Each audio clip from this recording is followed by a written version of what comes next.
Estamos de volta. Chaves, a gente estava falando de materialização, acho isso muito importante para esclarecimento. Como é que se procede a materialização, que antigamente era mais, acontecia mais, né? É porque o Espiritismo, ele tem essa fase de fatos assim concretos, materiais. O Espiritismo, inclusive, chama de efeitos, né? Fenômenos de efeitos, né? Físicos, materiais. E teve essa primeira fase, muito assim, vamos dizer, preto no branco, como se diz. Bem berrante, pé né? no chão, para chamar a atenção Pra das chamar pessoas. atenção. Mas hoje o Espiritismo ele está mais na base da filosofia, do estudo de experiências mais sutis, mais científicas também. Sim.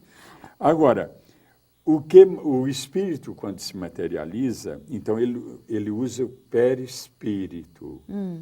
E com esse perispírito, também, além da materialização, que é mais rara hoje, mas ele se manifesta, ele aparece.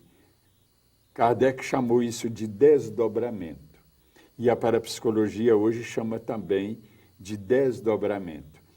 A igreja no passado chama, ainda hoje, mas hoje ela não tem muito dado valor a isso, porque tornou-se um fenômeno até corriqueiro. Essas manifestações de espíritos, esses desdobramentos, mas ela chamava de bilocação.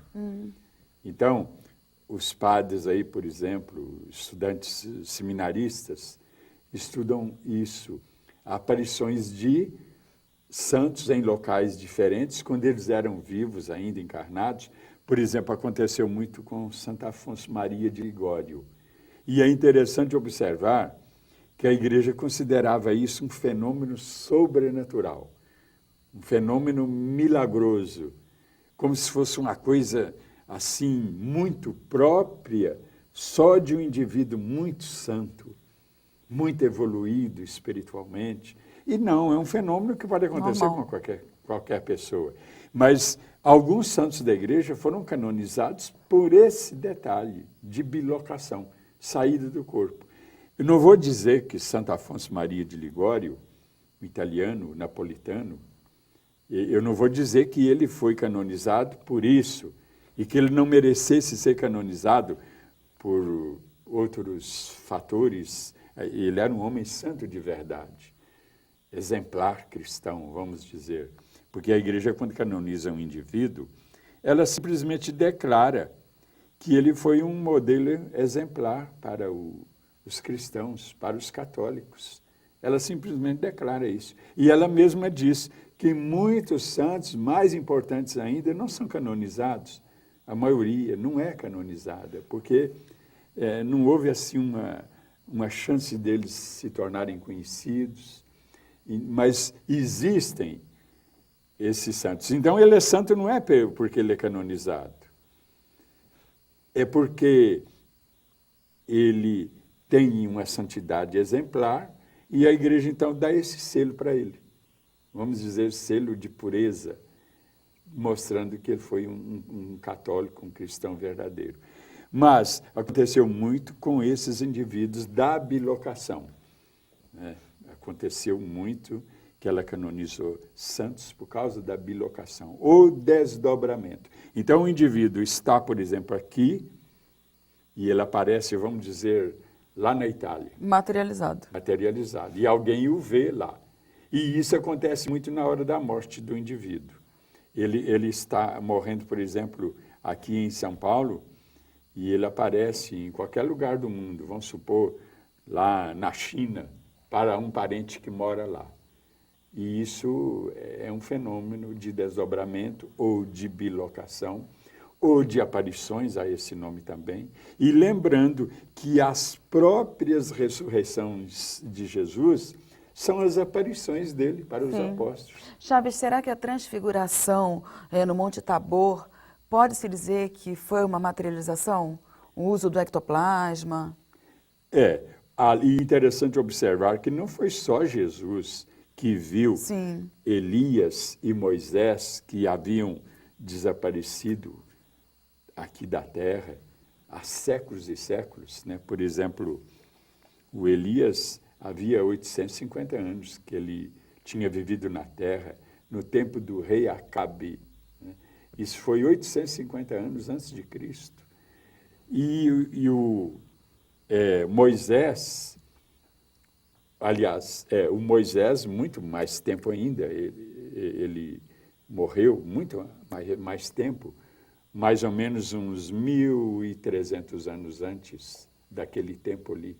Então, os dois apareceram, Moisés e Elias, não só para Jesus, porque João, Tiago e Pedro, e aqui eu recomendo, você que gosta de ler a Bíblia, verifique que quando Jesus ia realizar um fenômeno que a Bíblia chama de milagre, um fenômeno especial, ele convocava os três, Tiago, Pedro e João. Por que que ele convidava os três? Porque os três tinham uma mediunidade especial, ostensiva. Os outros também tinham. Mas eles tinham mais. Mas eles tinham mais, então daí que Jesus os chamava. Porque a presença deles facilitava as comunicações e facilitava também, no caso, as aparições e até materializadas, tactáveis, como, por exemplo, Jesus apareceu para os apóstolos várias vezes e numa delas, aliás, em mais de uma, ele, por exemplo, pediu aos apóstolos, principalmente a Tomé, que pusesse a mão lá e constatasse que era ele mesmo. Não é, aí Jesus até diz, eu não sou um espírito qualquer, não. Você não está vendo um espírito qualquer, você está vendo o próprio Jesus, veja aqui que sou eu mesmo, põe a mão aqui na minha chaga. Então, podia tactar, contatar ali, não é, com a mão.